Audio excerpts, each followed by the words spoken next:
Troisième sortie de l'éco-bulletin pour la semaine, on est le mercredi 2 juillet 2025. Bonjour à tous et à toutes. Voici les points essentiels de l'actualité. L'initiative du Conseil présidentiel de transition de rencontrer les représentants du secteur privé le lundi s'inscrit dans une volonté affichée de rejeter les bases d'une gouvernance rénovée. La rencontre cadrée par des discours sur la transparence, l'efficacité et la compétitivité s'insère dans une rhétorique déjà familière aux Haïtiens, celle de la réforme promise mais rarement concrétisée. Parler de gouvernance moderne dans un État miné dans la désinstitutionnalisation revient souvent à escamoter les urgences réelles du moment, à l'incapacité de l'administration publique de fonctionner, l'érosion du contrat social et la responsabilité des élites. Le secteur privé partenaire convoqué à la table du dialogue est loin d'être un acteur neutre de cette équation. Historiquement, et certains pensées de ce secteur ont participé à la reproduction des déséquilibres structurels, voire au maintien d'un cadre économique inégalitaire. Intervenant lors de la 15e édition des Mardis de la Nation, le mardi 1er juillet 2025, la ministre Katia Verdier a exposé les initiatives du ministère des Haïtiens vivant à l'étranger pour répondre aux besoins pressants de la diaspora haïtienne en matière de documentation de la production accélérée de passeports et la simplification des démarches pour l'obtention du casier judiciaire. Le ministère a fait sa volonté de renforcer les liens avec les Haïtiens vivant à l'extérieur. À l'issue d'une tournée de 2 semaines en Amérique du Sud, notamment en République dominicaine, la ministre a constaté des progrès notables. L'un des points critiques, le casier judiciaire est désormais accessible pour les Haïtiens résidant à l'étranger.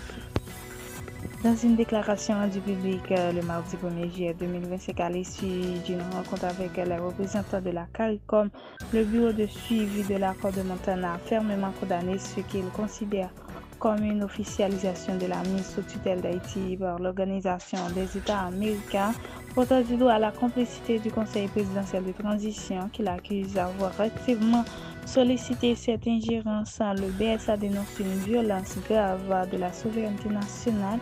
Il fustige également le rôle historique de l'OEA dans la déstabilisation institutionnelle du pays depuis 2010 et appelle à la CARICOM à assumer pleinement ses responsabilités régionales en appuyant une solution de sortie de crise portée par des forces sociales haïtiennes elles-mêmes.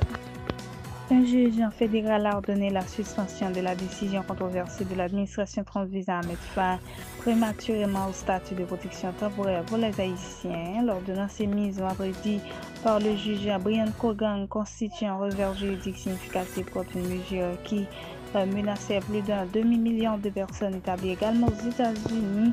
La juge a souligné les engagements que les bénéficiaires du TPS ont pris en confiance.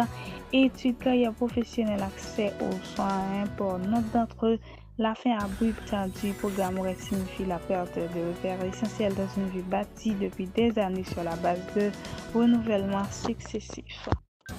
Depuis plusieurs semaines, les deux hommes alliés pendant la campagne du républicain se déchirent publiquement et Elon Musk s'oppose au méga projet de loi budgétaire de Donald Trump. Nouvelle passée d'armes entre Donald Trump et Elon Musk.